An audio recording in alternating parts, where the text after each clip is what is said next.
안녕하세요. 저는 이혜영입니다.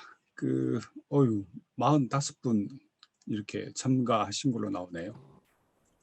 많이들 오셨네. 오늘 주제는 이미 알려드린 것처럼 이 현재 진행 중인 이 우크라이나 전쟁을 어떻게 볼 건지 이게 주제가 되겠습니다. 그래서 아마 우리 그 대한연에서 그 사전에 이 텍스트를 아마 보실 수 있게끔 드렸을 것 같은데,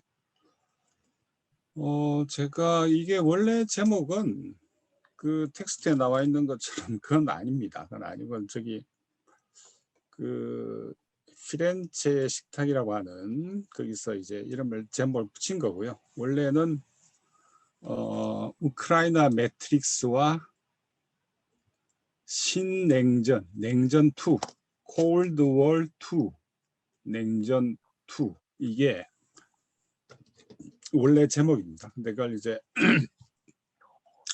아마 이 그 피렌체의 식탁이라고 하는 그 매체에서 조금 선정적인 제목을 다루는 것 같아요. 서방 언론은 흑우였다, 러시아 뜻대로 끝나가는 전쟁, 이렇게 제목이 달려 있는데, 아무튼 원래 제목은 그건 아니고요. 그래서 이 부분에 누가 오해를 하시던데 그건 관계가 없는 이야기입니다. 그래서 오늘 지금이 7시 36분이니까 한 30여 분 제가 그 나눠드린 텍스트를 중심으로 해가지고 요지를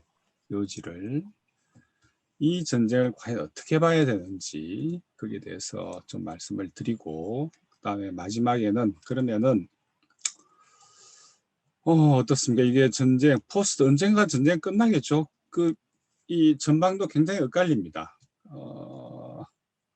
어떤 분은 기본적으로 전황에 대해서 저하고 생각을 같이 하는 어떤 분은 못해도 1년은 간다, 이렇게 보시는 분이 있고, 또 어떤 분은 미국이 비축유를 6개월 방출한 걸로 봐서 최소 6개월은 가지 않겠나, 이렇게 말씀하신 분도 있고, 저는 조금 견해를 달리합니다.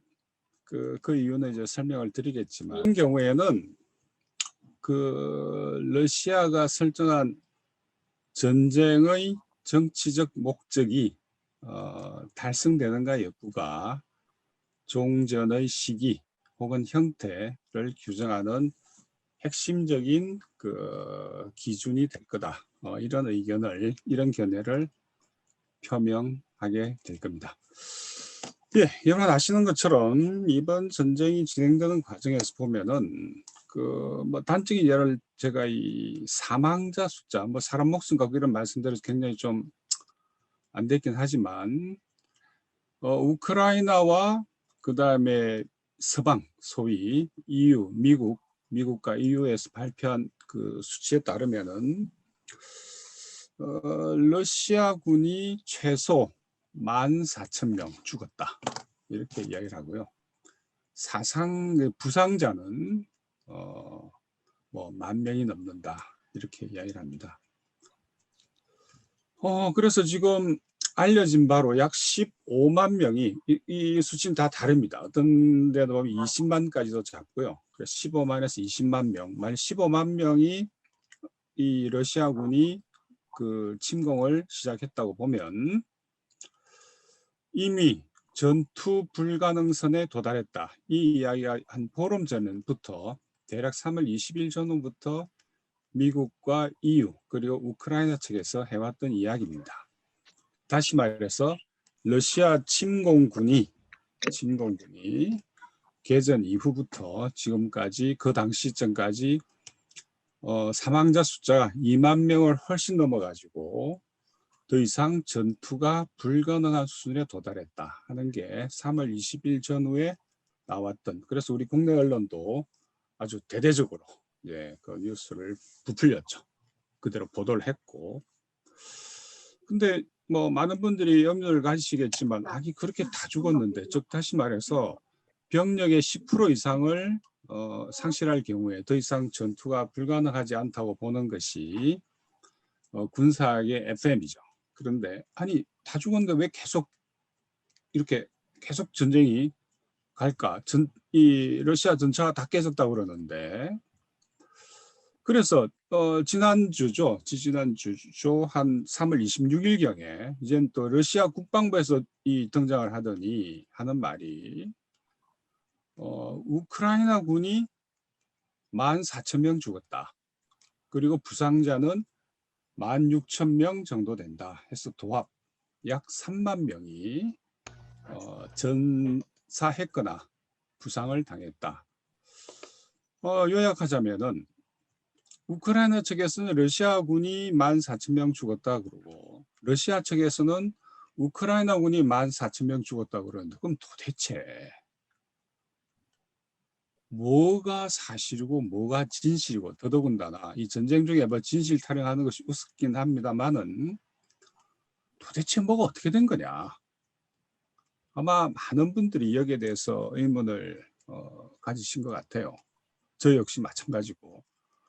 뭐 다행히 저 같은 사람이야 이렇게 주로 그 서방 이 뉴스뿐만 아니라 나머지 그 러시아 쪽이나 그 다음에 인도 쪽이나 혹은 그 아랍권의 알자지라 그 소식통이나 이걸 동시에 참고 대조를 해보는데 도무지 무엇이 진실인지 알 수가 없는 말 그대로 포스트 트루스 시대, 탈진실의 시대에 완벽히 우리가 살고 있구나.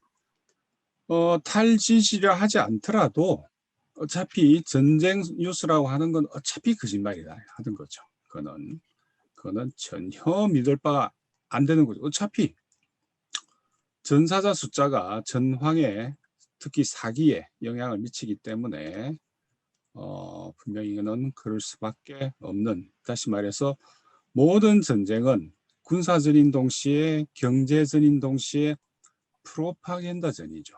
그래서 치열하게 양쪽이 현재 프로파간다 전쟁을 혹은 정보 전쟁을 하고 있는데 제가 문제제기를 좀 했던 거는 아니 근데 그런 건 다 좋은데 왜 우리나라 언론은 왜 이러냐.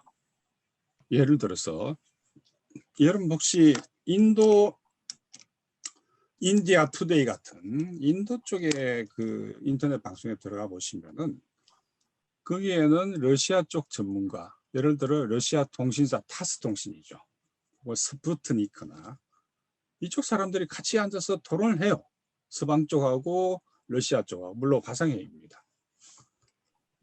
러시아가 우리나라의 적성 국가도 아닌데 왜 단 한 명의 러시아 기자, 언론인, 당사자 누구도 한국 방송에 나와서 자신들의 입장을 해설하는 거 본 적이 없고, 아니 저기 서방 소식통을 쭉 보다 보시면 여러분들 금방 알게 되죠. 뭐냐면은 수많은 언론인들이 현장 종군 기자로 나가 있어요, 현장에. 근데 단 한 명의 한국 언론인도 저는 현장에 나가 있는 걸 본 적이 없습니다. 혹자 하는 말은 그것은 아마 한국 정부가 기자들의 출입을 막고 있기 때문일 거다 이렇게 이야기를 하는데 그 똑같이 사정은 똑같죠. 영국 언론이나 미국 언론이나 일본이나 인도나 그다음에 뭐 알자지라나. 근데 왜 우리나라 언론은 그렇다면 왜 서방이 불러준, 다시 말해서 미국과 영국의 언론이 불러준 그대로 뺏겨서 번역하는 거 왜 할 일이 없냐 그러면은. 그다음에 영상이나 이런 나오는 거 보면 다 우크라이나 정부가 제공한 것이고, 그럼 왜 똑같은 뉴스 진실이라고 하는 게 없다 그러면은, 어차피 없다 그러면은 서방 쪽이 50%의 진실을 갖고 있다면 마찬가지 상대방도 50% 진실을 갖고 있을 거다라고 보는 것이 저는 매우 상식적이고 합리적인 추론인데 뉴스의 비중을 보면 한쪽이 서방 쪽이 99.9%라면 러시아 쪽은 0.1% 정도의 비중으로 우리가 소식을 듣게 되는, 그러다 보니까 가뜩이나 전황이라고 하는 건 매우 불투명하고 알 수가 없습니다. 그런데 더더군다나 한쪽 이야기를 99%를 듣고 있다 보니 그럼 진실과 사실의 척도는 어디 있냐. 우리나라 언론 그 어디서도 서방이 흘려준 소식에 대해서 검증을 했다는 이야기는 저는 들어본 적이 없습니다. 예를 들어 알자지라 방송 같은 걸 여러분 보시면 그 알자지라는 기본적으로 친서방 언론입니다. 절대 이게 친러 언론이 아니에요. 보면은 어떤 그 소식을 받은 그 밑에 써요. 이거는 우리가 검증을 하지 않은 뉴스라고. 그런데 전쟁이 시작돼 개전 이후에 이 수도 없이 많은 그 관련 보도 중에 그 어디에도 이 뉴스는 우리 신문사가 혹은 우리 방송사가 검증을 한 바가 없습니다. 라는 그런 뜻도 아래 붙어 있는 걸 본 적이 저는 없습니다. 그래서 이런 이 정보의 심각한 불균형과 그로 인해 나올 수 있는 여러 가지 부작용들이 문제다. 우리의 인식을 가로막고 있는, 비록 그것이 지금 당장 뭔지 몰라도 적어도 그 진실과 사실을 찾아가는 과정이라고 본다면은 여기에 대해서 한국 언론이 지극하게 나태했고 게을렀다. 저는 이렇게 보는 거죠. 그래서 그러면 지금 도대체 그 현장에서 뭐가 진행 중이냐 하는 건 일단은 그렇습니다. 서방 쪽의 이야기만 듣고 벌써 전쟁은 러시아가 패배한 거죠. 전쟁이 끝났습니다. 러시아가 아주 참패를 당해서 다 쫓겨가는 게 맞죠. 그래서 보시면 잠깐 제가 이거를 하나 공유를 하겠습니다. 이 그림을 나옵니까? 지도 나옵니까? 예, 일부는 제가 그 원고에 나눠드린 자료의 텍스트에 인용이 되어 있는데 지도의 왼쪽을 보시면은 3월 12일자 전황입니다. 우크라이나에. 그 다음에 오른쪽에 있는 건 4월 3일자, 며칠 전이죠. 4월 3일자 전황에 제가 좀 이따 4월 또 5일자도 보여드릴 텐데 우선 이 지도를 보시면은 그 빨갛게 돼 있는 것이 그 3월 12일 현재 러시아 군과 그다음에 친러 민병대가 진출한 지역을 나타냅니다. 그 참고로 말씀드리는데 저기 이 지도의 왼쪽 하단에 보시면은 지금 잘 안 보입니다. 그 흐릿해서 이 지도가 어디서 나왔는지가 이렇게 어디서 제공받았는지 알자지라 방송 이건데 그래서 알자지라 쪽이 이 전황도를 어디서 공급받았는지가 나와 있습니다. 여기 보시면은 좀 흐릿한데 Institute for the Study of War 이렇게 되어 있습니다. 그러니까 전쟁연구소죠. 이 전쟁연구소가 어디냐면 미국에 있는 관련 민간 연구소인데 한마디로 말씀드리면은 네오콘 연구소입니다. 네오콘은 다 아실 거고 그래서 네오콘이 설립했고 또 현재 네오콘 인사가 소장으로 있는 그런 연구소죠. 그래서 제가 이 지도를 택한 이유는 다른 러시아 국방부나 프랑스 국방부나 여러 가지 버전의 지도들이 존재하는데 이걸 굳이 택한 건 아마 미국 네오콘이라면 현재의 전황을 가장 보수적으로 잡을 거고 가장 자신들에게 유리하게 잡을 거라고 하는 나름대로의 판단이 있기 때문이죠. 그래서 그 지도를 보시면은 예컨대 러시아 쪽의 전황도를 보면 빨간색이 좀 더 많을 수 있습니다. 더 넓게 설정을 하겠죠. 근데 미국 네오콘이 그 제공한 이 전황도를 보시면 12일자 그 다음에 4월 3일자 보시면은 러시아군이 대패를 하고 있다는데 빨간 지역은 계속 늘어나다가 4월 3일자에 파란 게 보이시죠? 그거는 우크라이나 군이 다시 통제를 하고 있는 그런 지역을 이야기하는데 3월 12일과 4월 3일 사이에는 3월 26일 날 러시아 쪽에서 29일이군요. 그쯤에 러시아 쪽에서 이제 우리 이 특수 군사작전의 1단계가 끝나서 우리는 2단계로 넘어갈 거다. 그래서 이제부터 우리의 목표는 지도 아래쪽에 보시면 황색으로 표시된 데가 있죠. 여기가 그 돈바스라고 하는 데입니다. 돈바스. 그리고 황색 지대 밑에 보면 또 황색 점선이 쭉 보이실 거예요. 여기가 전쟁 시작하기 전에 양쪽에 친러 반군이 장악하고 있는 지역이었습니다. 그래서 전쟁과 동시에 크림반도에서 러시아군이 북진하던 그 러시아군이 하나는 동쪽으로 하나는 서쪽으로 또 나뉩니다. 그 다음에 그 황색 점선 아래에 있는 그 루한스크와 도네츠크 친러 민병대는 북진을 하고, 예. 그러면서 이렇게 붉은 지역이 확 늘어나 있죠. 3월 12일하고 4월 3일 비교해 보시면은. 그리고 동그란 그 땡땡땡땡땡이 보이는데 여기는 현재 접전이 치열한 격전이 벌어지고 있는 장소를 의미합니다. 그리고 그 위에 키예프가 있죠. 키예프 위에 키이우. 이 부분이 이제 파란 데는 이제 러시아군이 그때 이제 러시아군 이야기를 하죠. 우리가 북부에서는 철수할 거다라고 예고하고 전술적 퇴각을 하기 시작합니다.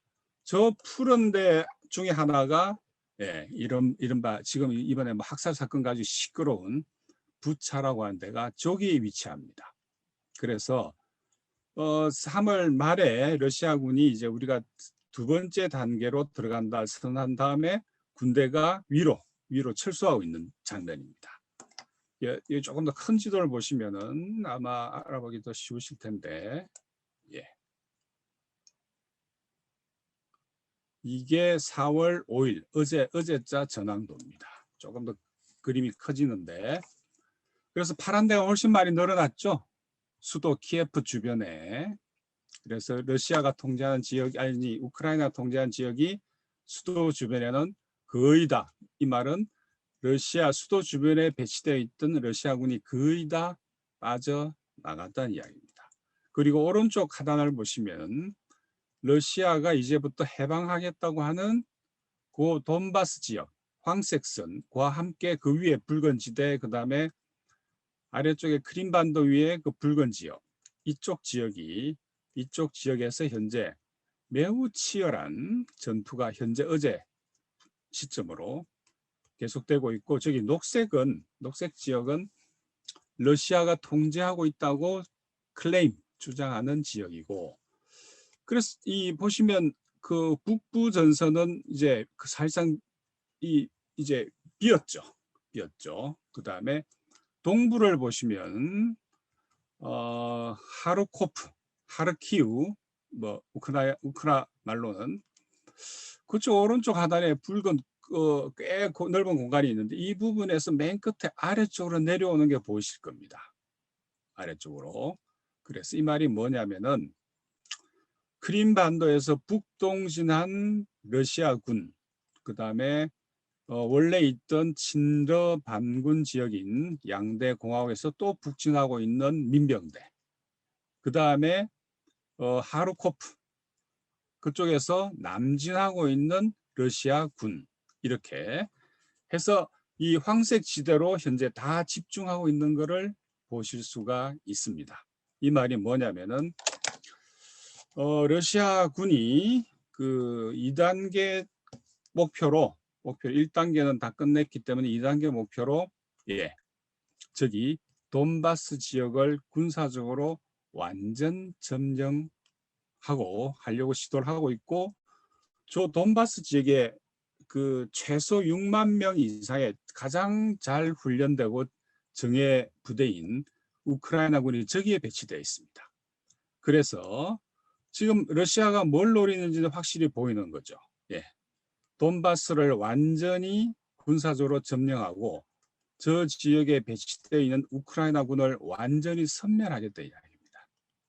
2단계의 목표가, 다시 말해서, 그래서 원래 이 친러 공화국 2개, 그 다음에 크림반도가 이제 영토 문제였는데, 지금 현재 러시아군은 그보다 훨씬 많은 지역을 군사적으로 통제하거나 장악하고 있다, 이렇게 말씀드릴 수가 있고, 그래서 보자면 저 황색 돈바스 지역이 그 워낙 우크라이나군도 정예부대가 들어가 있기 때문에 현재 그리고 라스푸찌아라고 하는 진흙벌 뻘 시즌이 왔어요. 뻘 시즌. 그렇기 때문에 전황 전개가 빠르지는 않습니다. 그런데 러시아 쪽에서는 어쨌든 한 달 내에 끝내겠다 하는 이런 뭐 언급들이 간혹 보이는데 어쨌든 한 가지는 분명합니다. 북부 전선에 있던 러시아군이 전술적 태각을 감행한 뒤에 현재 그 병력이 남쪽으로 이동 중이고, 그래서 이 결전이 돈바스 저 황색지대 아직까지 장악되지 못한 저기를 중심으로 계속적으로 전쟁이 진행될 거고, 문제는 맨 쪽에 보면 오데사가 보이시죠? 몰도바 옆에 흑해 위에 저기는 아직까지 러시아군이 가끔 가끔 미사일을 쏘고 있는데 현재도. 근데 여기 흑해고 오른쪽이 아조프해죠. 그래 보시면은 오데사는 아직 현재 뭐 치열한 격전이 벌어지고 있지 않지만 흑해 지역은 러시아 해군이 흑해 함대가 완벽히 봉쇄하고 있는 상태입니다. 그래서 오른쪽에 보면 마리우폴이라고 동그라미가 또 도시가 하나 있어요.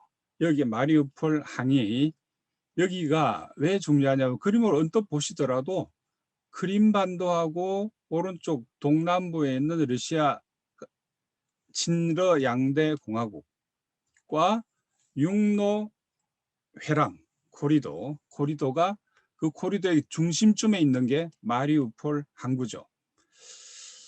이 지역은 이른바 그 네오나치 부대인 아조프 부대의 본거지입니다. 해서 그 전투가 가장 격렬했던 현장인데 현재 한 90% 정도는 러시아군과 동시에 그 친러 민병대가 90% 이상을 장악하고 있다고 합니다. 현재 한 달 내에 저기가 제일 격렬한 전투가 벌어진답니다. 인간이 사상자도 제일 많이 발생했죠, 저기에. 예, 그래서 이 정도 전황을 이제 말씀을 드리고 이제 제가 이 전황을 말씀드린 이유는 핵심은 간단합니다.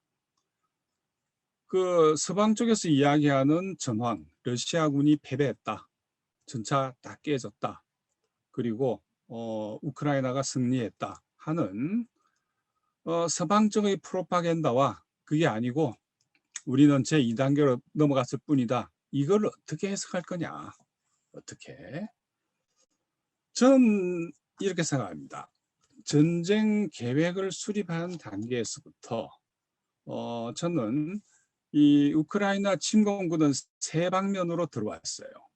북에서 키예프 수도를 노렸고 동쪽에서 하르코프라는 제2의 도시죠. 그 다음에 남쪽에서 세 방면으로 침공을 시작했는데 저는 키예프 쪽에 러시아군이 들어간 거는 일종의 뭐랄까요, 그 페인트, 그러니까 기만 전술이었다고 합니다. 그리고 제가 이런 이야기를 하니까 다들 화들짝 놀라고 뭐 말도 안 되는 소리다 그래서 저긴 힘이 러시아군의 능력이 안 돼서 수도 탈환을 못했을 뿐이지 저게 어떻게 러시아가 한 말이 그게 말이 되냐 이런 이야기를 하는데, 여러분 혹시 1991년에 그 이라크 전쟁 혹시 기억나십니까? 이라크 전쟁? 그때 그 미국을 위시한 서방의 연합군이 이라크를 쳐들어갔을 때 쿠웨이트를 통해서 이제 상륙 작전을 할 거다라고 대대적인 언론전을 펼쳐요. 근데 실제는 어떻게 됐습니까? 사우디아라비아 북쪽으로 해가지고 마치 쿠웨이트 쪽으로 바다로 상륙할 것처럼 하더니 북쪽으로 올라가서 러시아 그러니까 어떻게 됩니까? 바다로 올 거라 생각하니까 이라크의 그 병력들이 대대적으로 해안선에 밀집돼 있었던 거죠. 해안선에. 근데 정작 미군의 주력 부대는 그걸 이제 레프트 훅이라고 불렀어요. 레프트 훅. 그러니까 왼쪽 훅을 통해서 사우디아라비아 북쪽에서 오히려 북쪽에서 때리는 거죠. 그 과정에서 러시아 저기 이라크군 주력 부대가 완전히 허물어지는데 이런 그 이라크 침공 당시에 미국의 이런 레프트 훅, 다시 말해 기만 전술은 이미 전쟁 계획을 수립한 단계에서부터 저는 각종의 워 게임을 통해서 저는 준비되어 있었다고 봅니다. 그리고 나중에 그랬다고 증언이 나오고 있고, 마찬가지로 왜 러시아군이 기만 전술을 쓸 거라고 쓰면 안 되고 쓸 리가 없다고 생각하는 건지 전 그 부분이 잘 이해가 안 되는 거죠. 그래서 이거를 제가 성동격서였다 이렇게 평가를 하는데, 그렇게 이야기를 하니 그거는 결과론 아니냐. 네? 그러니까 아니 수도 장악하러 들어갔다가 못했지 않냐. 결국 그래서 실패한 거 아니냐. 그러니까 힘이 이거 실패했기 때문에 남쪽으로 가는 거 아니냐라고 많은 분들이 이야기를 하는데,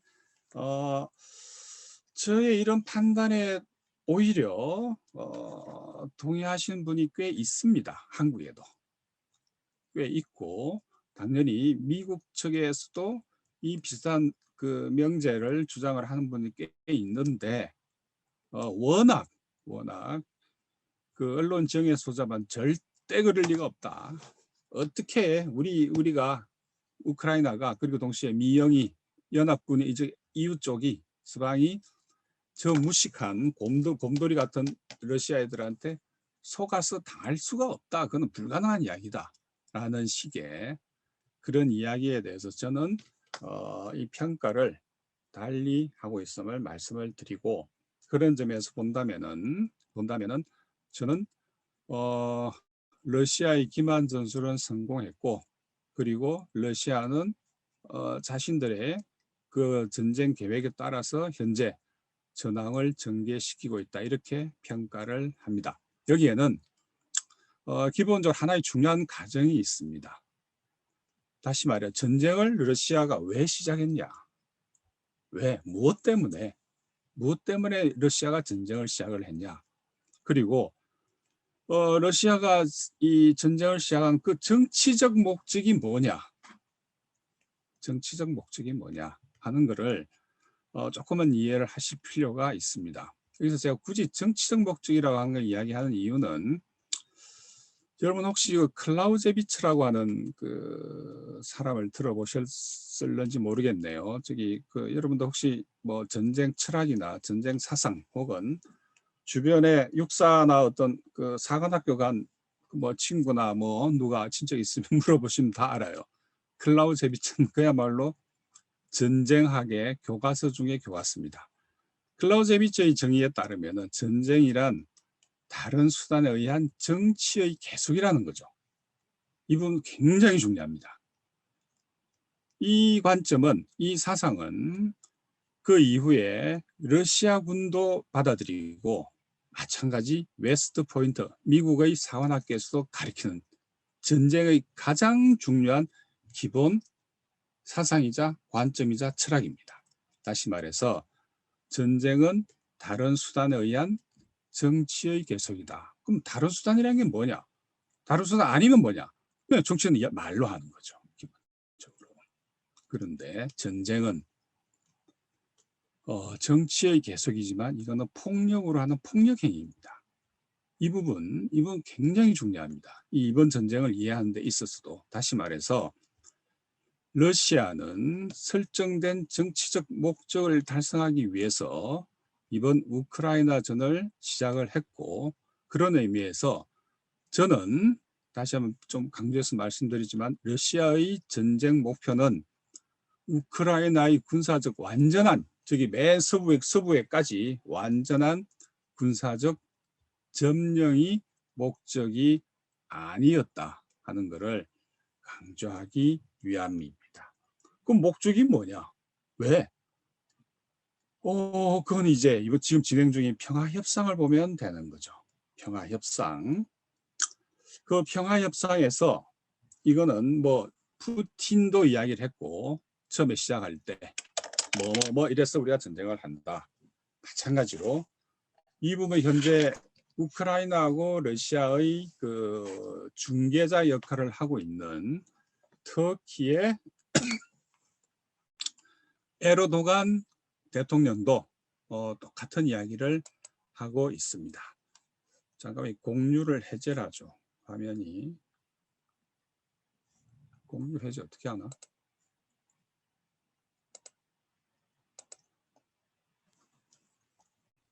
제가 이게 수업을 줌으로 안 하고 그 뭡니까?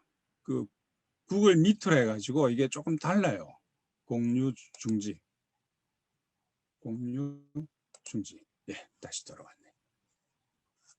그래서 이게 조금 스위치들이 조금 다르게 배치되어 있습니다. 그래서 이제 그럼 전쟁을 왜 했냐 하는 거는 이 평화협상이죠. 평화협상의 테이블에 올라와 있는 그 리스트를 보면 전쟁의 목적이, 다시 말해 전쟁의 정치적 목적이 무엇이었나 이렇게 알 수가 있습니다. 첫 번째, 우크라이나를 중립화시키겠다. 두 번째, 나치 제거. 세 번째, 무장해제. 네 번째, 크림 및 크림반도.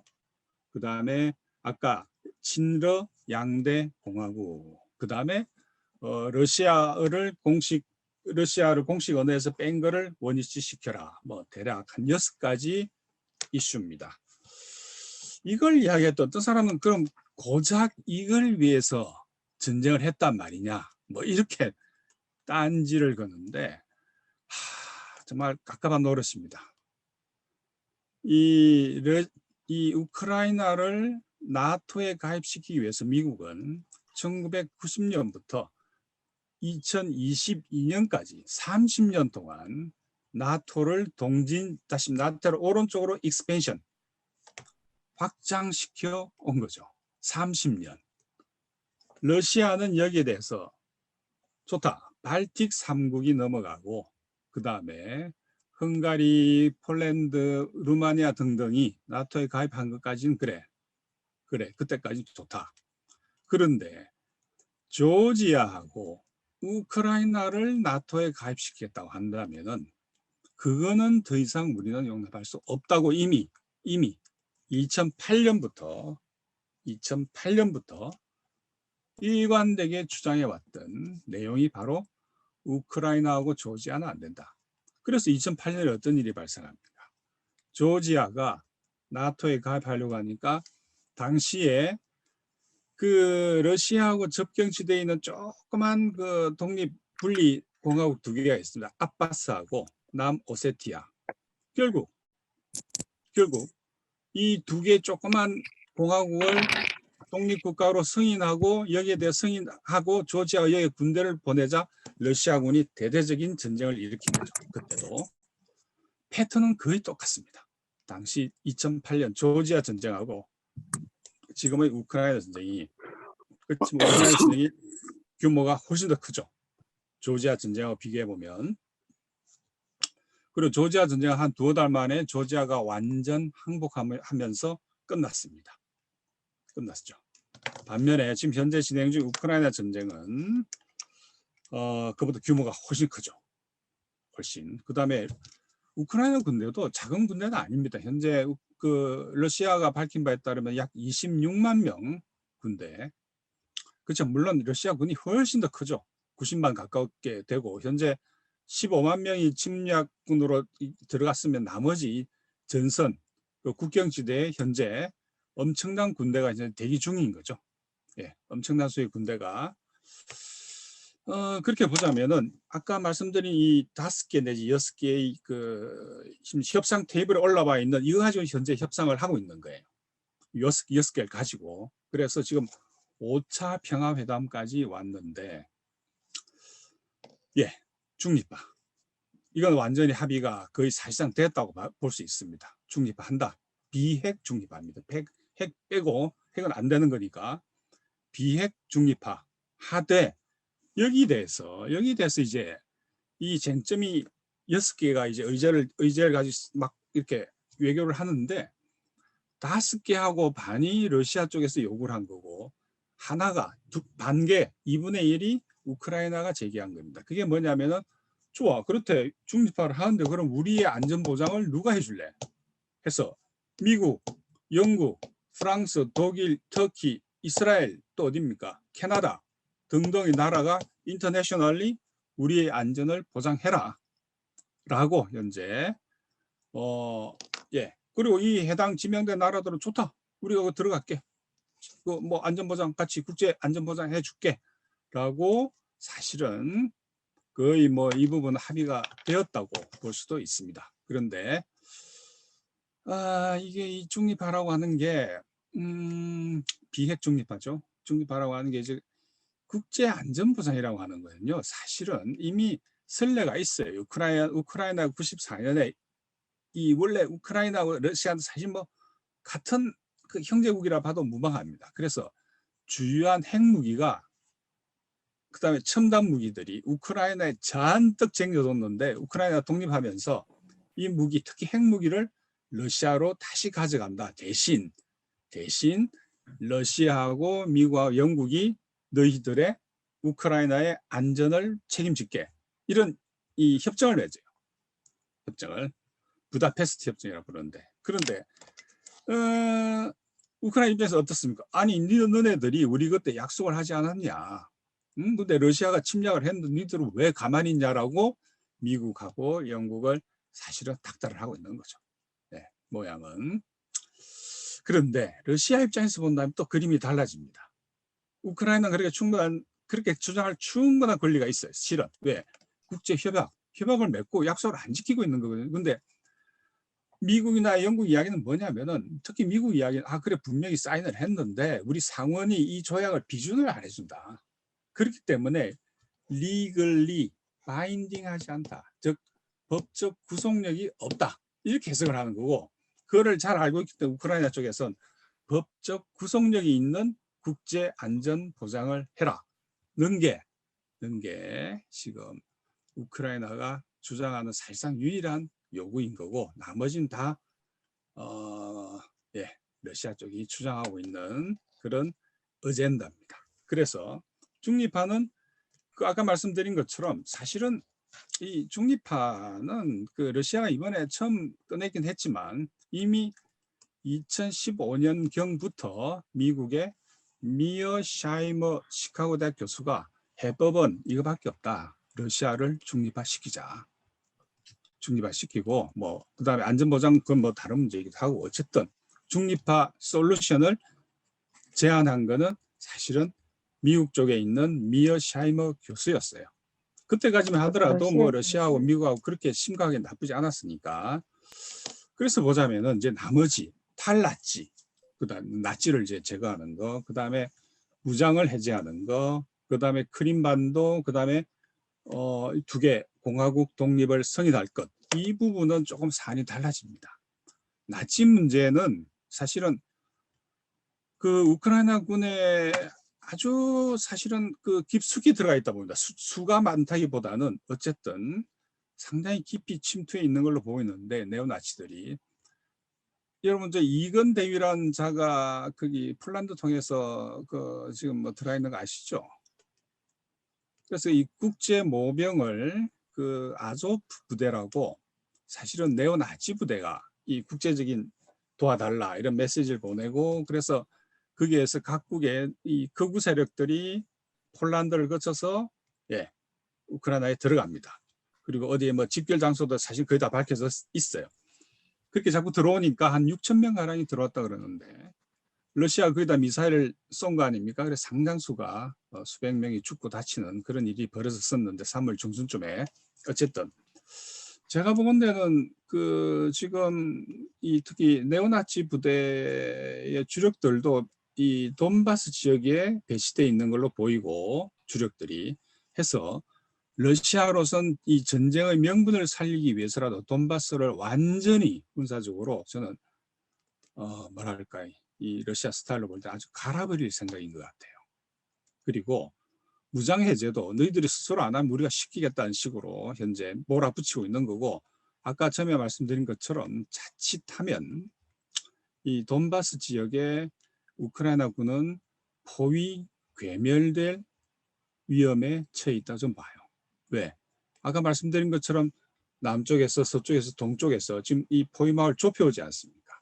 그런데 그럼 우크라이나에 남아있는 부대가 있어가지고 여기다 투입을 해야 되는데, 이 마리우폴이라고 아까 한 거 보셨죠? 거기서 한 달 동안에 이 포위 고립되어 있는 이 아조프 부대를 구하러 아무도 안 와요. 올 수가 없는 거죠. 왜? 러시아군의 작전이 쭉 들어와서 수도에 들어가지 않아요. 그 앞에서 이 참호하고 짐 풀고 거기서 그냥 포만 쏘는 거예요. 안 들어가고. 그러니까 우리가 익히 알고 있는 그림에서 많이 봤던 우크라이나 전쟁 이런 거 그림이 다른 거죠. 굉장히 당혹스러운 순간이에요. 왜 안 들어가지? 쭉 앞에 다 왔는데 안 들어가요. 하르코프라는 도시도 마찬가지입니다. 접근해가지고요. 안 들어가요. 거기서 포만 쏘는 계속 위협만 하고 대신 주력을 빼서 돈바스로 이동을 시키고 있었던 거죠. 그러니까 그 갇혀있는 병력, 우크라이나 병력 그게 고착, 픽세이션 돼가지고 못 나오고 있는 거예요. 그러니까 이 바깥에서 볼 때, 왜 저러지? 왜 저렇게 군대 앞에 가가지고 짐 풀고 대기만 하고 있지? 안 들어가고? 일반적으로 시가전은요, 병력으로 따질 때 1대 9로 봐요. 일반적으로 공성전, 그러니까 예를 들어서 이 포위에서 선별하려면은 시가가 아닌 경우에 1대 3 정도, 공격자가 3배 더 많아야 되는데, 시가전은 9배 더 많아야 되는 걸로 일단 공식은 그렇게 되어 있습니다. 그래서 병력의 문제라기보다는, 그래서 제가 처음부터 러시아군은 이 포위한 대도시의 시가전을 통해서 포위하고 점령할 생각이 없다라고 하는 판단을 하게 되는데, 남쪽은 다릅니다. 마리우폴은 시가전에 들어가요. 체첸, 뭐 일종의 용병이죠. 체첸 용병을 앞장 세워가지고 안으로 들어갑니다. 지금 시리아에서 용병을 모으겠다는 이야기도 무슨 이야기냐면 그게 시가전을 잘해요. 시가전이 가장 희생이 많은 이 전투 형태 아닙니까? 그렇기 때문에 다르구나. 마리우폴하고 저기 수도하고 키예프하고 비교를 해보시면은 여기는 안 들어가고 금만 주고 여기는 진짜로 점령을 하고 그 다음에 희생을 치르더라도 점령을 하겠다고 하는, 그러니까 이 작전이 다른 거죠, 기본적으로.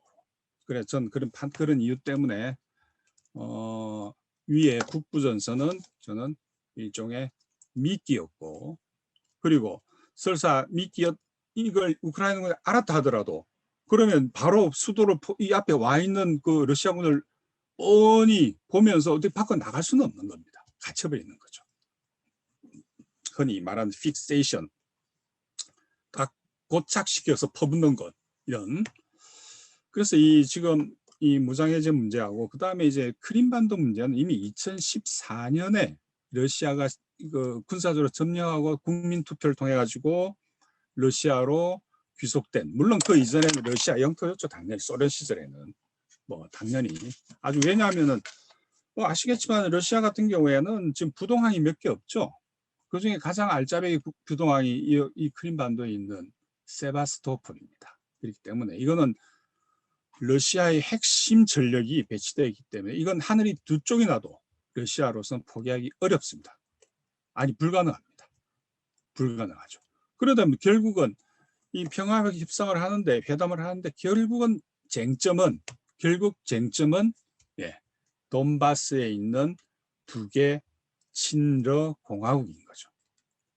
친러 공화국. 다시 말해서 러시아가 전쟁을 개전한 가장 핵심적인 본질적인 정치적 이유는 아까 말씀드린 대로 우크라이나가 나토 가입하는 걸 저지하고, 그래서 중립화시키고, 또 다른 한편으로 이 두 개의 친러 공화국을 영토적으로 이 문제를, 돈바스 문제를 이번 기회에 완전히 정리하겠다. 그리고 현재 지금 군사적 점령 지역을 보면 아까 보셨다시피 돈바스뿐만 아니라 크림반도 위쪽하고 그 마리우폴은 원래 그 도네츠크니까 돈바스 지역입니다. 거기는. 근데 그 옆에 하고 다 먹은 거. 그럼 이걸 돌려줄 거냐? 아니면 조금만 더 가면 더 많이 먹을 수도 있고. 이거는 이번 달에 전황을 봐야지 저는 판단할 수 있는 문제라고 봅니다. 현재로서는. 그래서 현재로서는 그 힘의 관계에 달려 있다 이렇게 판단을 하고요. 아직은 그래서 아마 저 러시아 쪽도 개전 사유로 아까 5개, 6개를 들었지만 전황을 봤을 때 좀 더 많이 갈 수 있으면 많이 가려고 할 것 같아요. 그래서 뭐 갑자기 문득 뭐 한반도 시나리오 이런 말이 등장을 해버렸는데 분할이죠. 영토 분할. 뭐 우리에게 분단이라는 개념이 익숙한데 이 유럽의 외교사에서 본다면은 강대국에 의해서 약소국이 분할되는 건 비일비재했어요.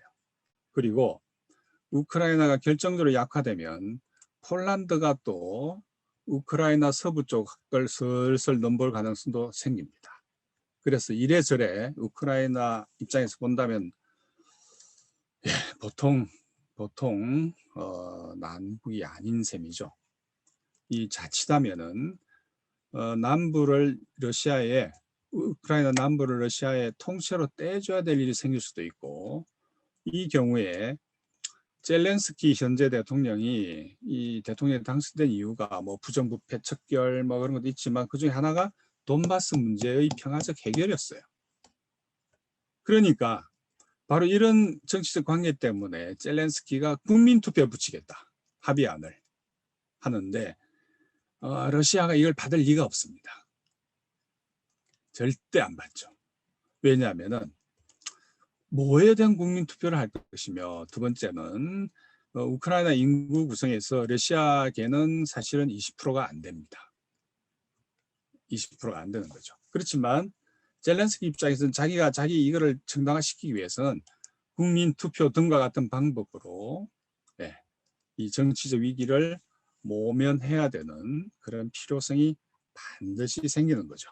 그렇기 때문에 현재 지금 이제 한 뭐 여러 썰이만 난무하는데 그 지금 라스푸티아라고 하는 이 뻘 시즌이 5월 달이 되면은 땅이 마른다고 그래요.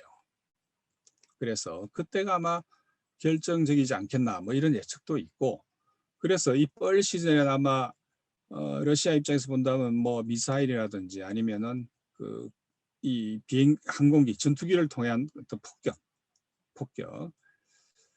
이게 더욱더 빈번히 사용될 가능성이 높고 근데 우크라이나 이 공군 해군은 이미 선멸됐어요. 없었어요. 해군은 이제 없어졌고 공군도 90% 훨씬 이상이 우크라이나 공군은 공군은 현재 기능을 못하고 있는 거죠. 그래서 젤렌스키가 전투기를 달라고 하는 겁니다. 그래서 전투기를 달라. 싸울 비행기가 없다는 이야기죠. 현재. 그리고 탱크를 달라. 그 말은 러시아 쪽 주장에 따르면 우크라이나 탱크 1700대 이상, 한 1800대 가량이 깨졌다 그러거든요. 그건 사실상 거의 다 없어졌다는 이야기하고 별 차이가 없습니다. 그래서 탱크를 달라, 전투기를 달라 이런 이 요구를 하는 이유도 이런 군사적 배경에서 본다면은 그럴 수밖에 없는 이유가 있다. 이렇게 말씀을 드릴 수가 있고요. 그 다음에 마지막으로 이제 시간 좀 됐는데 현재 그렇다면 우크라이나 전쟁 이후의 세계 질서와 한반도도 어떻겠냐?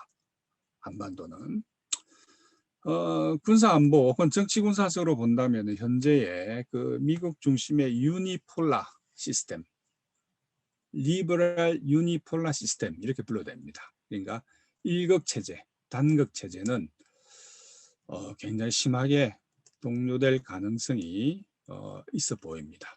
무슨 말이냐면은 러시아가 원래 그러고 싶어서 지금 우크라이나를 상대로 놓고 미국하고 이런 어떤 워 게임을 하는 건 아닙니다. 실은 예를 들어서 21세기 들어왔을 때 러시아는 우리가 뭐 공산국가도 아니고 우리가 너희들하고 뭐 적대할 아무런 이유도 없고 그래서 잘 지내려고 하는데 너희들 왜 자꾸 들어오니?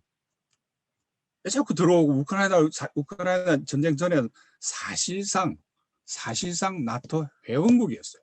미군도 숫자는 적지만 미군도 주둔하고 있었어요. 근데 개전 며칠 전에 바로 폴란드로 넘어가 바로 앞에 있으니까 그 기지가.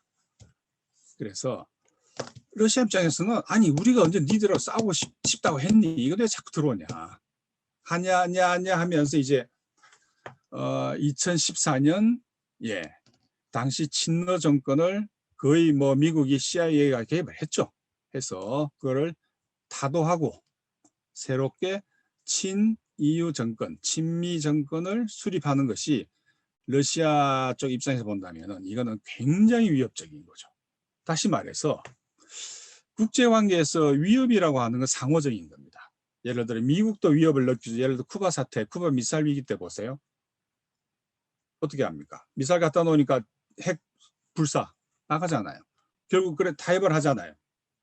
뭐 영화 같은 거 보시면 케네디가 막 결단 내리고 되는 거 되는데 실은 그게 아니고 쿠바의 미사일을 철수하는 대신에 터키에 있는 미군 미사일도 같이 철수한 거예요. 바꾼 거죠.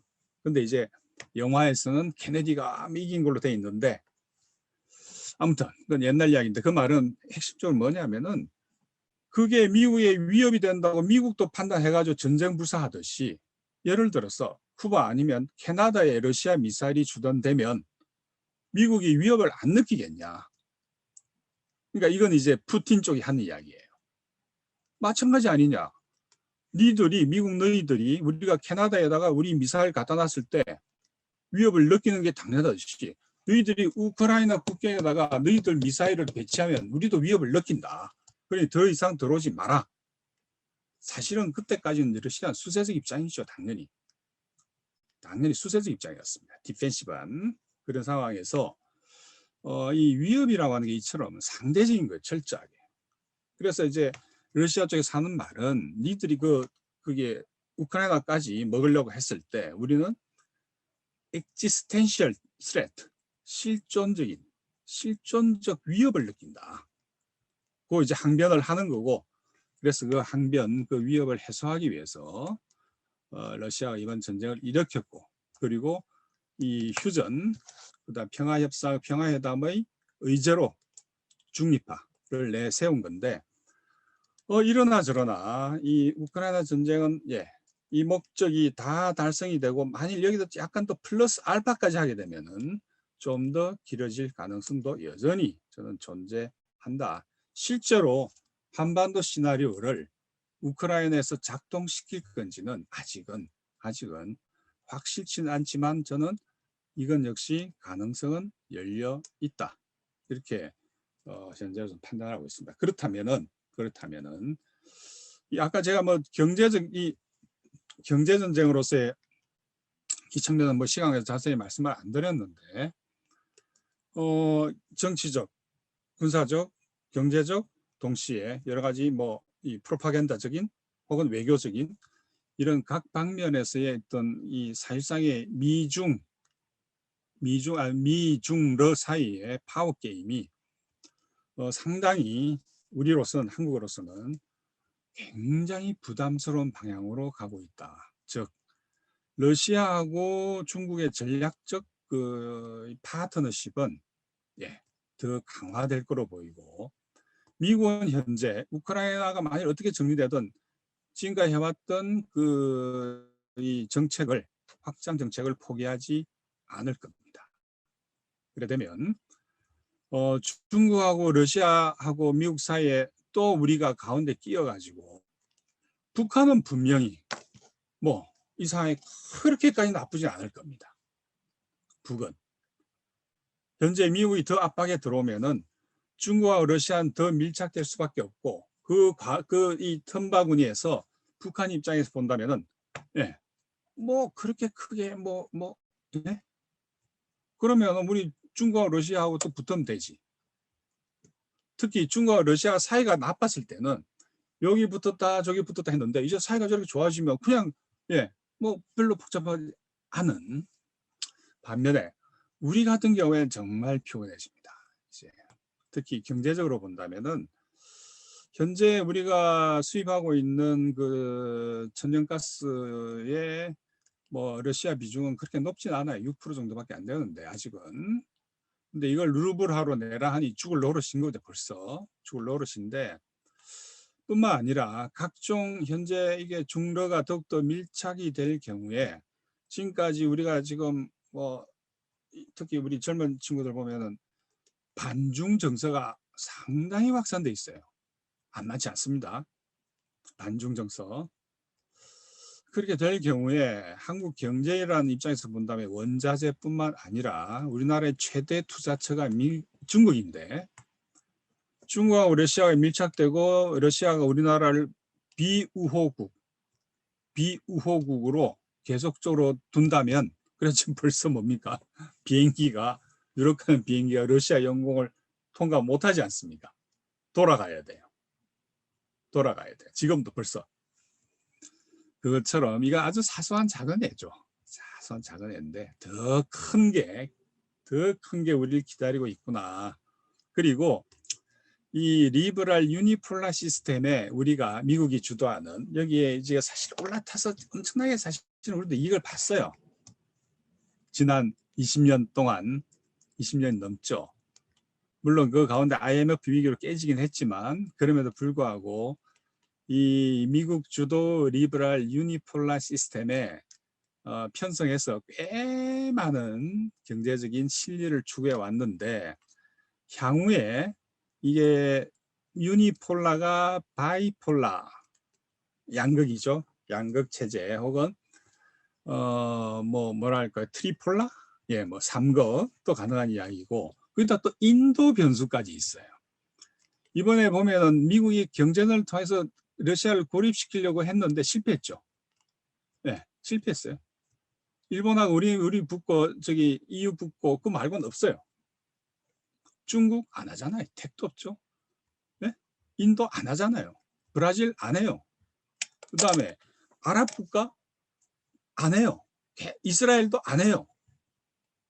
현재 이런 상황이에요. 그다음 뜬금없이 뭐 카자흐스탄 대통령이 뭐 한마디씩 거들고 하는데 그거 대세 시장이 없습니다. 러시아는 환율이 오늘 보니까 전쟁 전으로 돌아가 있어요. 환율이 깨질 거라고 보고 러시아가 이제 디폴트 맞을 거라고 다들 떠들어댔잖아요. 보름 전에. 그거는 마치 미국 장성이 우리나라 TV 출연해서 이제 러시아가 탄약이 떨어졌다, 열흘 후면 15일쯤에 그런 이야기를 했대요. 열흘쯤은 탄약이 떨어져서 러시아는 쫓겨나갈 거다 했는데 탄약이 안 떨어지잖아요. 러시아 디폴트해서 망한다고 했는데 안 망하잖아요. 이거 설명돼야 됩니다. 왜 이런지. 그리고 그 사람들은 왜 그때 그런 말을 했는지. 단순히 프로파간다 아니었다면 자신들이 근거로 삼았던 데이터들, 자료들이 잘못돼 있다는 이야기거든. 그래서 예, 뭐 결론적으로 말씀을 드리면 앞으로 우리는 좀 많이 피곤하고, 특히 한반도 평화 프로세스라는 입장에서 본다면은 예, 더욱더 피곤한 나날들이 앞으로 기다리지 않을까. 경제적으로, 정치 군사적으로. 그래서 지금 또 한미동맹만 쳐다보는 이런 일이 또 되풀이 되는 거 아니냐 하는 그런 우려가 저는 전혀 근거 없는 게 아니다, 이렇게 생각을 하게 됩니다. 예, 시간이 조금 제가 말씀드렸던 것 조금 더 길어졌는데, 일단 뭐 제 말씀은 여기까지 드리고 뭐 토론이나 질문이나 이런 거 뭐 주시면 좋겠습니다. 감사합니다.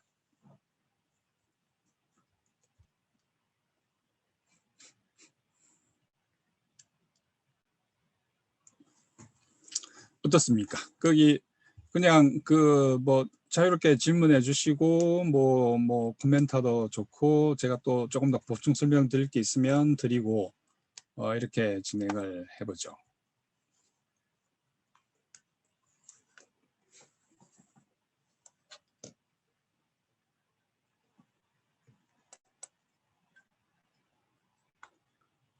아주 어려운 문제죠. 일단 뭐 우리 문제도 급하고, 그래서 제가 그 주장의 제 판단은 철두철미하게 우선 현재 이 정세 흐름을, 그리고 현재 조성된 정세를 철저하게 현실주의적으로 객관적으로 평가하고 판단을 해야 된다. 바로 그런 이유에서 왜 대통령 당선자가 좀 에피소드 같지만은 푸틴이 축하 전화 제일 먼저 했잖아요. 전화 안 받았잖아. 그다음 젤렌스키하고 통화하면서 지금 그런 메시지를 발신할 때는 아니다. 푸틴하고도 잘 지내고, 예? 젤렌스키 뭐 하면 그래 뭐 응원도 좀 해주는 척하고 저는 괜찮다고 봐요. 그 정도까지는.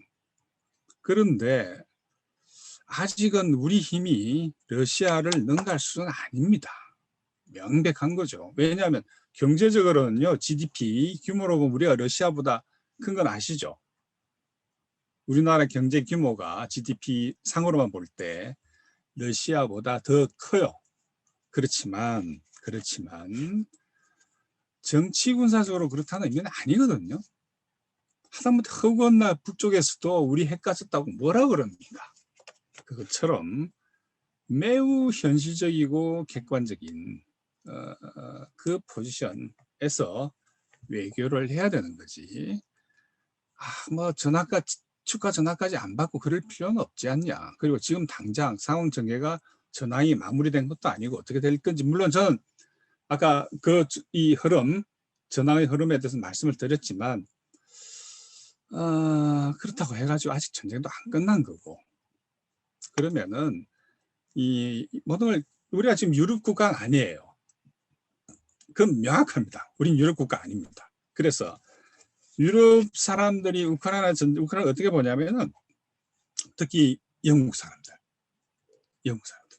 아니, 우크라이나는 유럽이잖아, 유럽. 네. 그러니까 미국이나 러시아가 아프가니스탄에서 전쟁할 때 하고 유럽이 우크라이나에서 전쟁할 때와의 이 문화적인 접근 방법이 다른 거죠.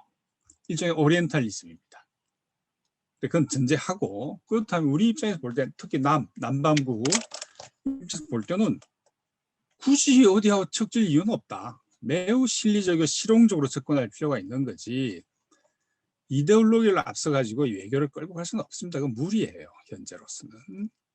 그래서, 그리고 현재 우리가 누려왔던 이 경제적인 여러 가지 베너핏, 미국의 유니폴라 시스템에 누려왔던 이것들은 상당히 내놓을 각오도 해야 됩니다. 그건 동시에 한국에서 사회적 불안, 사회적 이 불안이 커진다는 의미인데, 그런 면에서 본다면 더더군다나 외교는 관리를 잘해야 됩니다. 필요하면 줄을 서되, 그러나 지금처럼 특히 아까 북반구, 남반구를 나눠서 말씀을 하셨는데, 저 남쪽은 사실 러시아 입장에서 별 관심 없어요. 그리고 중국 입장에서는 1대1로 통해 가지고 어쨌든 유라시아를 묶어 가겠다는 이야기인데, 아프리카까지 포함해서 동쪽 맨 끝에 있는 우리가 경제력이 뭐 러시아를 앞선다 해가지고 군사력의 현실을 무시할 수는 없는 거거든요. 그래서 더더구나 실용적인 접근이 중요하고, 남반구에 있는 국가 입장에서는 뭐 양쪽 편 다 들려고 할 거예요. 어느 놈이 더 세냐고 센 편에 줄 서는 거죠. 뭐 국제관계라고 하는 간단합니다. 힘의 질서예요. 복잡하지 않아. 이념의 질서가 아니라 힘의 질서입니다. 그렇기 때문에 그 힘의 향방, 힘의 관계에 대해서 매우 현실적이고 객관적인 평가를 내놔야지, 니 좋고 내 좋고 이런 문제, 니 싫고 이래가지고는 어렵다. 그리고 아마 남반구 사람들은 지금까지 그렇게 해왔다 보고요. 근데 이제 지금 우리가 이 향후에 이 질서를 콜드 월 2, 2차 냉전으로 볼 거냐 하는 건 물론 논란의 여지가 있습니다. 콜드 월 2. 왜냐하니까 1980년대 이미 2차 냉전이 있었거든요. 그래서 역사적으로 이 네이밍이 겹치는 이런 약간의 학문적인 문제가 발생을 하는데, 어쨌든 콜드 월 2라고 하는 건 그 이전에 그 콜드 월 1하고 결정적인 차이가 뭐냐면은 이념 대결이 아니에요. 예, 사회주의 대 민주주의, 공산주의 대 민주주의 이런 싸움이 아니라는 거죠. 사실 러시아가 무슨 공산주의 국가입니까? 아니에요. 또 우리나라 적성 국가도 아니에요. 전혀 아닙니다. 그리고 무역 규모를 보면요, 러시아와 무역 규모 우리가 미국보다 더 많아요. 현재. 그러면은 이런 경제적 실익을 관리하고 정치 군사적 리스크를 회피하는 그런 외교의 방향과 전략이 지금 필요한 거다. 이렇게 말씀드리는 거죠. 제가 이렇게 이런 이야기 안 하고 그냥 어디에 그 아까 보내드린 그 원고를 보니까 사람들이 뭐 진노파고 어떠한데 하여튼 저는 어이가 없어가지고 왜 하필 자료를 알자지라 그 좌파 언론 알자지라가 좌파라고요? 참 그러니까 얼마나 어이가 없습니까? 콜드월 2는 이념 대결의 과정이 아닐 겁니다. 그리고 무슨 중국이 무슨 공산주의 국가예요 지금? 당만 공산당이 지배하는 자본주의 국가 아닙니까? 그래서 보자면 지금 너무 우리 언론이 한 99대 1 정도로 한쪽으로 치우쳐 있기 때문에 저는 빨리 리밸런싱을 해야 된다 했기 때문에 러시아 쪽의 이야기를 들으라고 하는 거를 좀 의도적으로 강조한 거죠.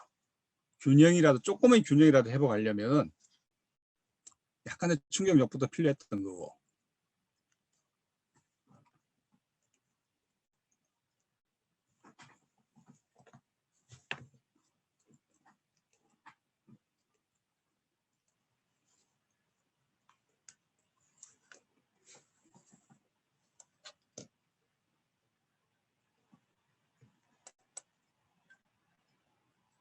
러시아는 침략자예요. 국제법 위반했고요. 당연히 책임을 져야죠. 뭐 의문의 여지도 없고 여기에 대해서는 너무나 확실한 거기 때문에. 근데 문제는 그 다음부터 시작되는 거죠. 그래, 침략자를 규탄하는 거 좋아요. 네. 그래서 규탄을 통해서 전쟁이 없어진다면 매일 할 수 있죠. 그런 일은 안 생깁니다. 그러려면 우선 왜 전쟁이 일어났고 이걸 또 어떻게 해석할 건지 이 해석의 문제가 필연적으로 제기될 수밖에 없는데 여기에 대해서 그럼 매일 앉아서 도덕적 규탄을 할 경우에 국제법 위반 이건 뭐 빼도 박도 못할 100% 국제법 위반이에요. 이거는 그런데 이제 아까 질문하신 게 이어서 말씀을 드리자면 언더독 예, 언더독 우리가 흔히 되게 언더독에 대한 어떤 도덕적 그 연민 혹은 정서적 동일시 같은 경우에는 뭐 인간적으로 볼 때 그렇게 비난받을 일은 아니에요. 그런데 이게 정치 현장의 국제관계로 넘어오면 이 상황이 달라집니다. 언더독이즘이라고 하는 거죠. 언더독이즘. 그래서 나온 말이 언더도그마잖아요. 그래서 언더독이즘에 기반한 도덕적 자기 충족감 혹은 도덕적 그 우위를 국제관계 현장에 투사를 할 경우에는 심각한 전략적 오류 가능성이 발생합니다. 언더독은 누굽니까? 지금 전쟁에서 100% 우크라이나죠. 뭐 누가 보나 마나 이거. 그런데 우크라이나 내부에서 저 수도 키예프 정권하고 돈바스에 있는 그 소수민족이죠. 여기서 소수민족인 러시아 주민하고의 관계에서 보면 누가 언더독입니까? 제가 처음부터 이야기했던 게 7, 8년 전에 돈바스에서 러시아 소수들이 당할 때 그때 왜 눈물을 안 흘리다가 왜 그 쌓였던 눈물을 지금 다 흘리냐? 아니 30년 전에 이라크 민중들이 당할 때, 아프간 민중들이 당할 때 그때도 아무도 눈물 안 흘리더라. 소수는 흘렸어요, 당연히. 그런데 왜 지금 이 난리냐? 이 위선, 이 더블 스탠다드. 그래서 특히 최근에 한국 언론의 태도를 볼 때 아까 말씀드린 것처럼 언더독이즘에 기반한 도덕적 자기 충족 그것이 만족되었기 때문에 그 다음 단계는 뻔하죠. 침략자를 규탄만 하면 되는 거죠. 그래서 그러면은 침략자를 몰아내기 위해서 우크라이나를 위해서 눈물 흘리고 그분들을 지지하고 도와주고 할 때 그걸로 침략자를 격퇴시키지 못할 때 그다음 뭘 해야 됩니까? 무기를 갖다 줘. 이건 같은 적은 약간 예? 나치에 동조하는 그럴 수는 없는 거죠. 우크라이나 파시스트들을 도와줄 수는 없는 거예요. 저는 그건 확실하다 봅니다. 그럼 어떻게 할 거냐? 그럼 미군을 끌어들여야죠. 우크라이나에. 그럼 어떻게 됩니까? 3차 대전 하는 거죠. 네, 3차 대전 하는 거예요. 3차 대전이라면 우리 누구 편 들어야 됩니까? 우리 젊은 애들 중국 전선에 몰아넣어야 돼요. 그러니까 처음엔 간단한 문제가 조금 더 생각해보면 이게 막 구멍이 막 커지면서 우악 문제가 생기는 거죠. 현재 우크라이나 군만으로는 러시아군을 격퇴할 수 없는 건 자명합니다. 이거는 법칙이에요. 그러면 어떻게 할 거냐?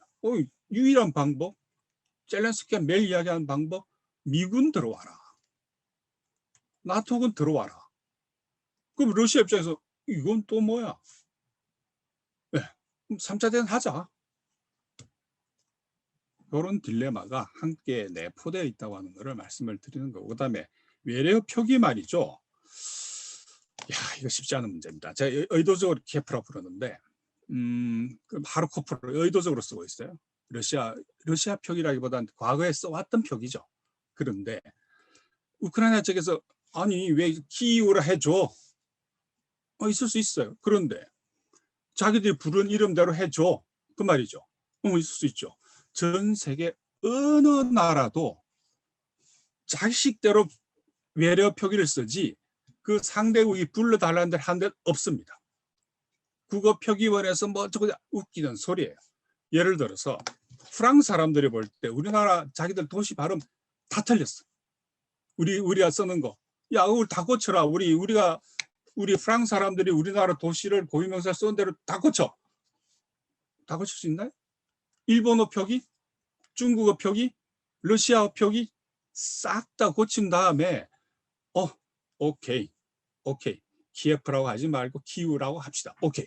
저 반대 안 해요. 왜 그래 놓고 그러다면 우리나라 외래어 표기법의 원칙 자체가 붕괴돼 버려요. 그리고 이렇게 하는 나라 전 세계 하나도 없습니다. 진짜 하나도 없어요. 아니 독일을 지도 보실까요? 싹 다 지들이 부르는 대로 그냥 써요. 발음도 지들이 하고 싶더래요. 프랑스 지도 볼까요? 하나도 지들 마음대로 써요. 미국은 또 어때요? 똑같은 거예요. 그런데 왜 우크라이나만 그렇게 해줘야 되냐? 그럼 우크라이나의 진명이 수만 개인데 싹 다 고쳐야 돼. 자신 있냐는 거죠. 우리 국립국어원 자신 있냐는 거죠. 언더도기즘에 의해서 그들 한번 불러주자. 키우라고. 그럴 수 있어요. 그렇다면 원칙을 잡아야죠. 국어 정책의 원칙이 바로 세운 다음에 네?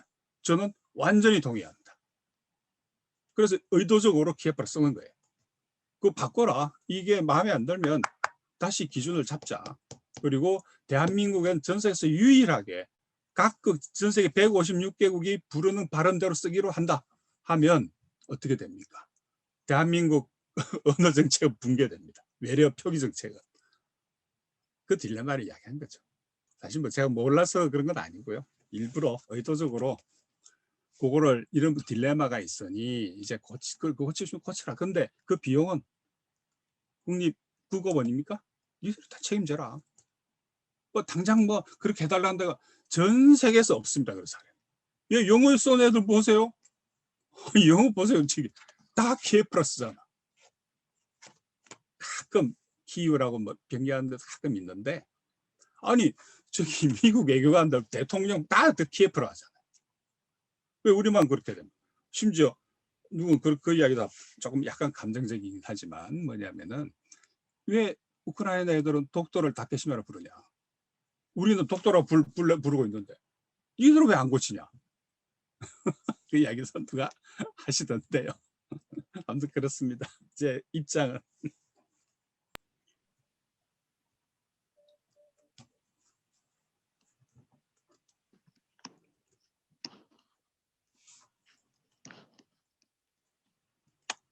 네. 거기에 이어서 말씀드리면은 예. 우크라이나 국민들, 우크라이나의 일반 민중들 입장에서 볼 때 평화가 제일 간절합니다. 당연합니다. 예, 그러면 예.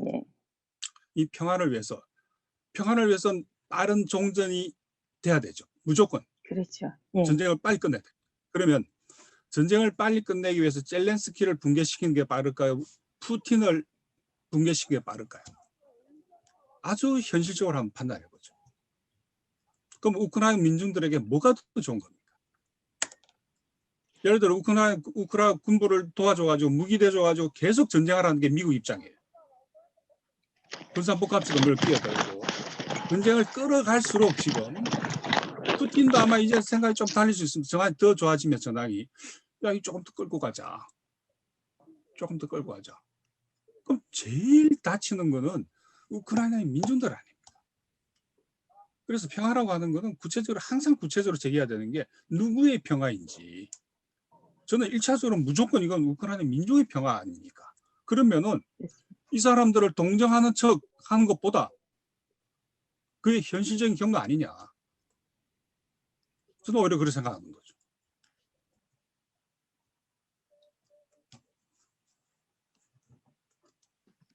젤렌스키가 전쟁 전에는 각종 부패, 스캔들, 그다음에 정치적 무능, 갑자기 우리 대선 기간 중에 뭐 무능한 정치인 나와서 뭐 말도 안 되는 그래가지고 다 발언 취소하고 이런 해프닝이 벌어졌는데 무능한 건 맞죠. 그다음에 부패한 정치인 맞아요.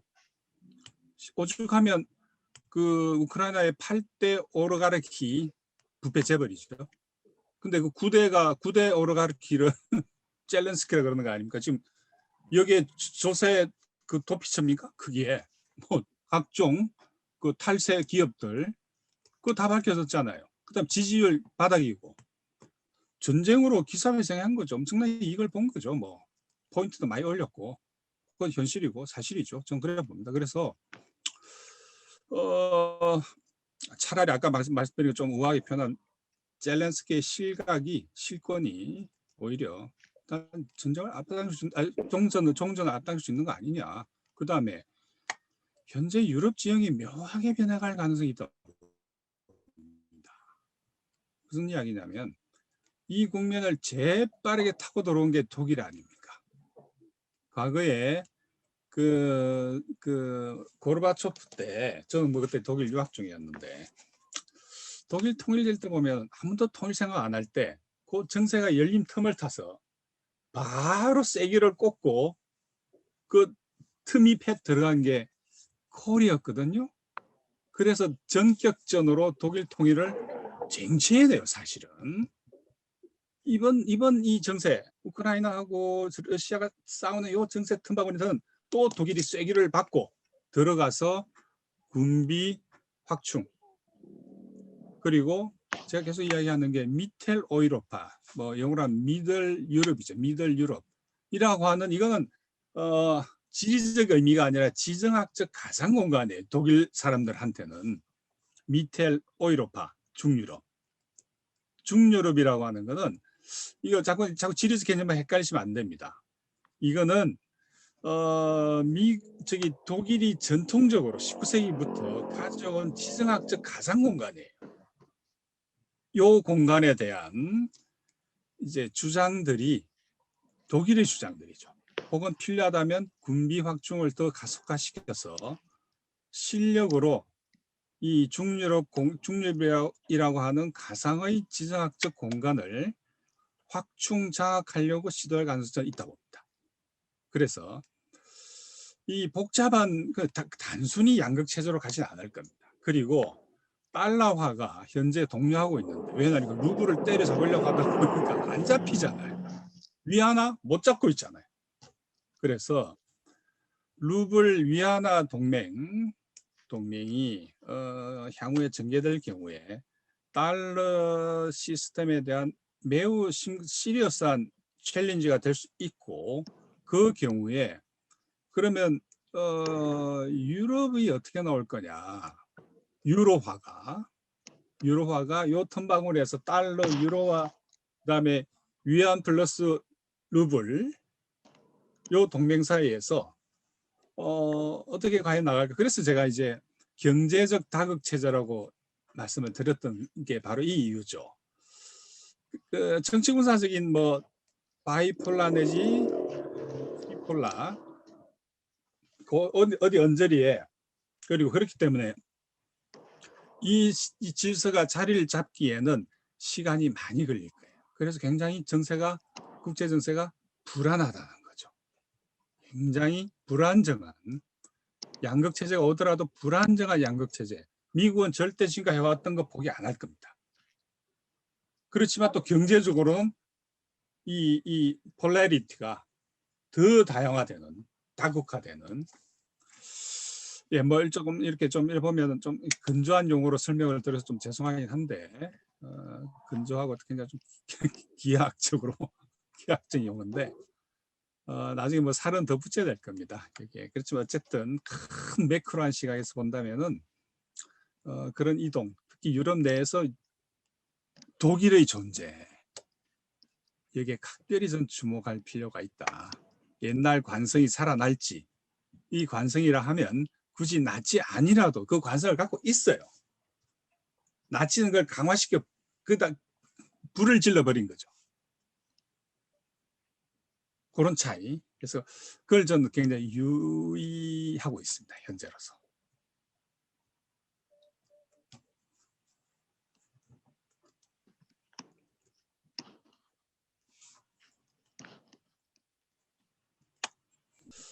우리는 뭐 분단 국가에다가 북쪽은 핵을 가지고 있고 실전 배치된, 그다음에 경제력은 우리가 훨씬 우위에 있고, 그런 속에서 이 갭, 파워 갭이라고 그럴까요? 이 속에서 우리의 스탠스가 향후에 포스트 우크라이나 체제에서 우리 스탠스는 더욱더 비좁아질 것 같고, 틀림없이 미국 편이냐 중럽 편이냐를 끊임없이 강요받게 될 거고, 아마 대중 국민 정서도 많이 흔들릴 거라고 봅니다. 그렇기 때문에 아마 다수는 미국 쪽에 확실히 붙기를 원할 거예요. 그러면서 선제 타격 에피소드 이번에처럼 호전적인 움직임, 그리고 한미일 삼각 동맹 저번에 쭉 잘 가다가 박근혜 대통령이 탄핵되면서 중단됐거든요. 그래서 지소미아까지 밖에 못 갔어요. 정보. 근데 대개의 군사협력과 동맹이라고 하는 거는 그렇지 않습니까? 지소미아 그 다음 단계는 병참을 합치는 거예요. 그러니까 정보 합치고 병참 합치고 그 표준을 합친 거죠. 무기 체계라든가 뭐 의복, 그다음에 뭐 각종 표준들 하다 못해 뭐 심야에 보는 요거 투시경 뭐, 그래서 이 병참을 통합하는, 여기 딱 시작하려다가 중단됐거든요. 이제 시작할 겁니다. 요거. 근데 요거 다음에 뭘까요? 그러니까 정보, 병참, 그 다음에는 작전이죠. 작전.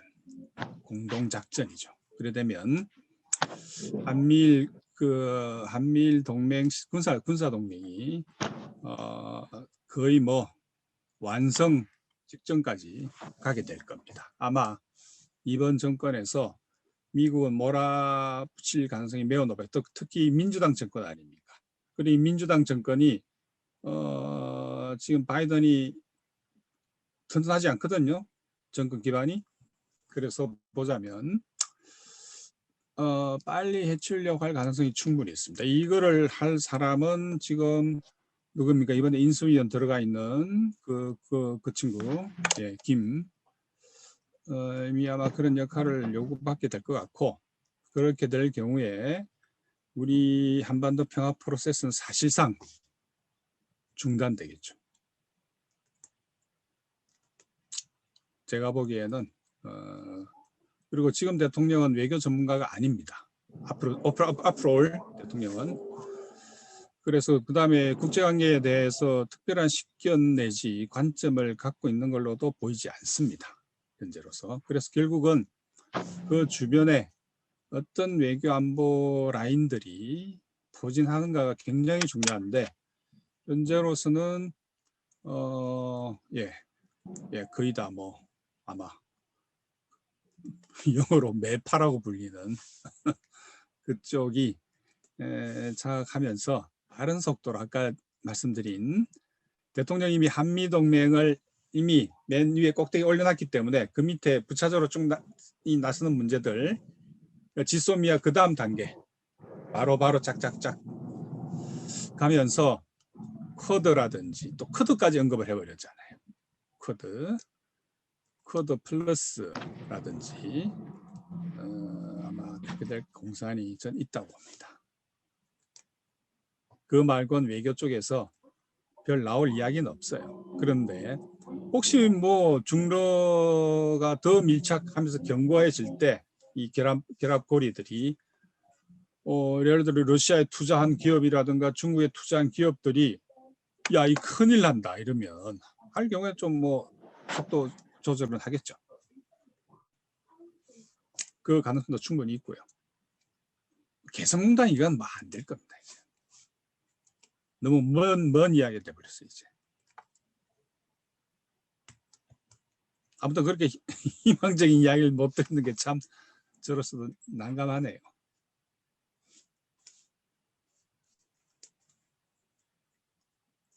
그래서 아무튼 우크라이나 전쟁 이후 한반도 정세는 녹록치가 않아 보입니다.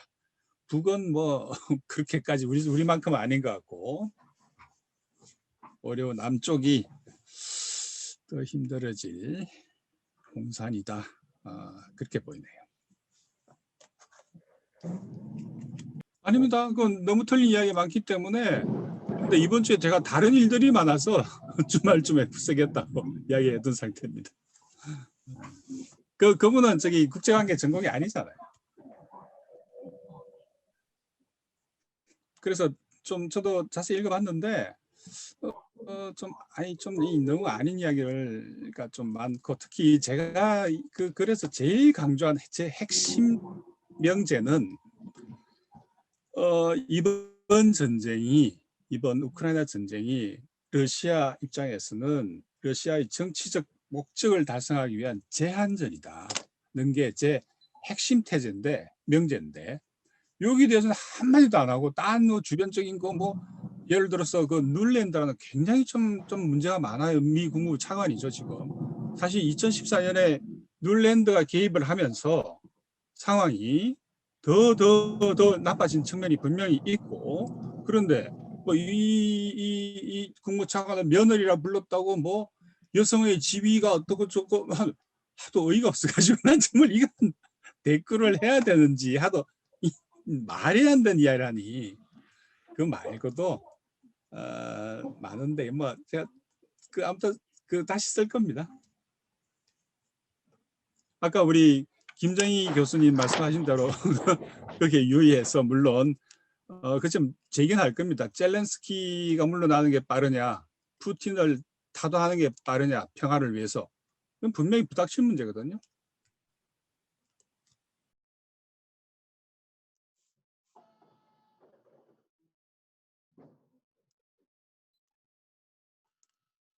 저는 어떤 의미에서 레디칼 리얼리스트예요.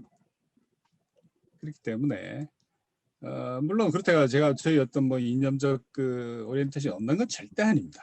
그렇지만 방법에 있어가지고 저는 레디칼 리얼리스트로 부르는 게 아마 제일 적합할 것 같은데 그런 관점에서 이번 전쟁도 사실은 보고 있는 거죠.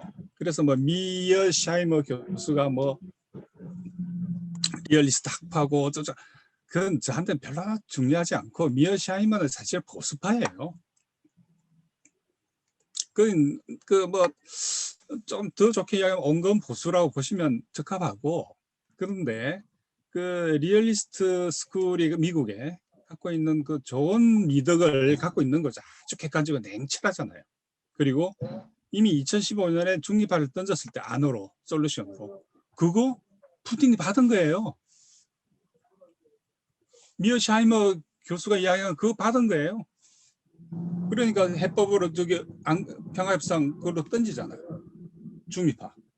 그러니까 어쩔 수 없이 젤렌스키도 받잖아요. 이 안은 중립화. 뭐 사실 그 외에 별 합리적 대안은 없었고. 그러니까 그게 놀라운 거죠. 실은 미국에서는 다수파는 아닙니다. 리얼리스트 스쿨이.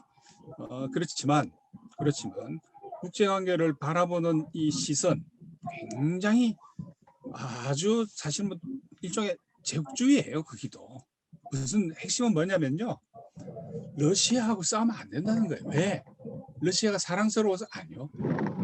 중국을 견제하려면 러시아하고 미국이 힘을 합치라는 이야기예요.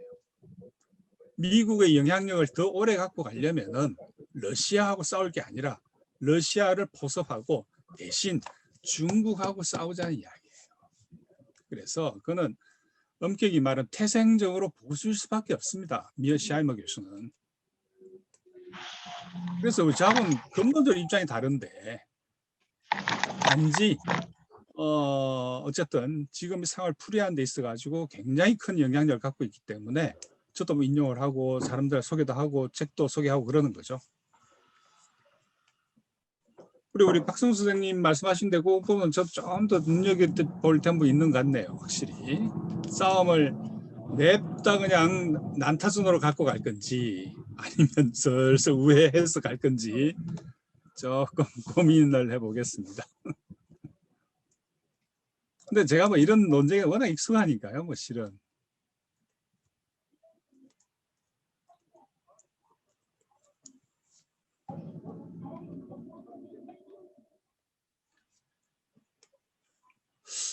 예, 뭐 그러면은 더 혹시 뭐 없으시면 어떻게 우리 주최 측 그 선생님 어디 계십니까? 제가 왔다 갔다 하느라고 제가 못 들었습니다. 예, 여기 오신 분들 고맙고요.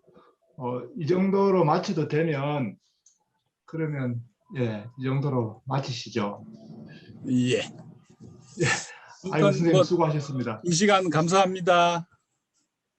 재밌네요. 이렇게 또 하는 것도. 예, 수고하셨습니다. 예, 들으시느라 수고하셨습니다. 고맙습니다. 감사합니다. 감사합니다. 감사합니다. 감사합니다.